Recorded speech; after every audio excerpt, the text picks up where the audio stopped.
We're going to continue talking about CNS pharmacology, and we're going to focus primarily on the barbituates, which stimulate the GABA-A receptors, which helps to potentiate the entry of the chloride ions into the cell. And as the chloride ions enter into the cell, this helps to stabilize the cell membrane and results in an inhibitory effect on the central nervous system. Certain medications that belong to the barbituate class are medications such as thiopental, phenobarbital, methotrexate, and pentobarbital. As far as the pharmacodynamics, and pharmacodynamics being the effect of the drug on the vital organ systems of the body, we can say that barbituates generally decrease the cerebral metabolic rate of oxygen consumption. Due to the inhibitory effect on the central nervous system, the brain requires less oxygen. So therefore it has a decreased oxygen consumption, and due to the decreased oxygen consumption, there's a decreased cerebral blood flow. And as you decrease the blood flow to the brain, the resultant effect is ultimately a decreased intracranial pressure. Other effects on the central nervous system can be cerebral protection that's caused by the barbituates. And this cerebral protection can be thought of as a decrease in your cerebral metabolic rate of oxygen consumption, which helps to prevent cerebral ischemia.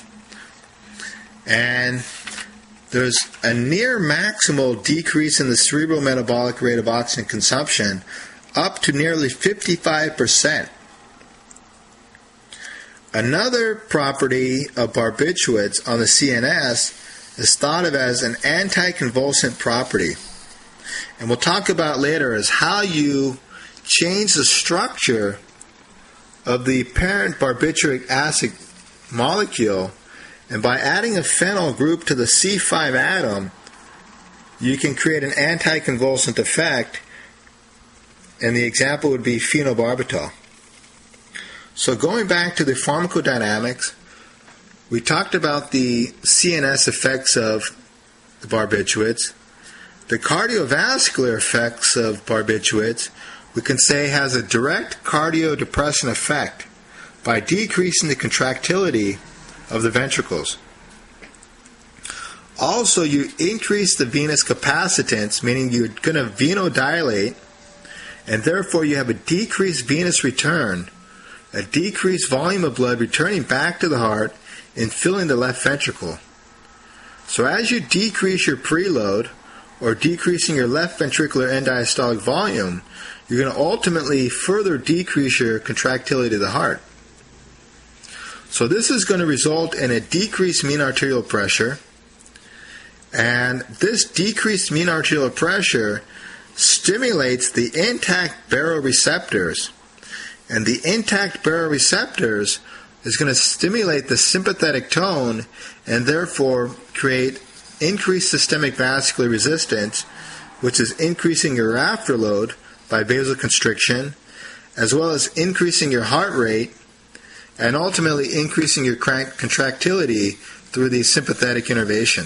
And that's in order to increase your mean arterial pressure and therefore maintain adequate perfusion pressures to your vital organs. So to recap, the barbituates initially decrease your mean arterial pressure through a direct myocardial depressant effect, which decreases the contractility of the ventricle, as well as increasing your venous capacitance and therefore decreasing your venous return. So that's ultimately going to decrease your mean arterial pressure and stimulate the baroreceptors and therefore stimulate the systemic or the sympathetic innervation, and going to have the compensatory mechanism in order to regain an adequate mean arterial pressure. Just like the benzodiazepines, barbituates are also a dose-dependent respiratory depressant. So generally, for a healthy patient with a sedative dose, you're going to maintain adequate ventilation, or it may have minimal change. But as you increase the dose of the barbituate, it's going to further decrease your respiratory drive. So the patient may have a blunted response to an increase or an elevated partial pressure of CO2, and the patient may hypoventilate and therefore experience respiratory acidosis. So this is considered the pharmacodynamics of the drug classification of barbiturates.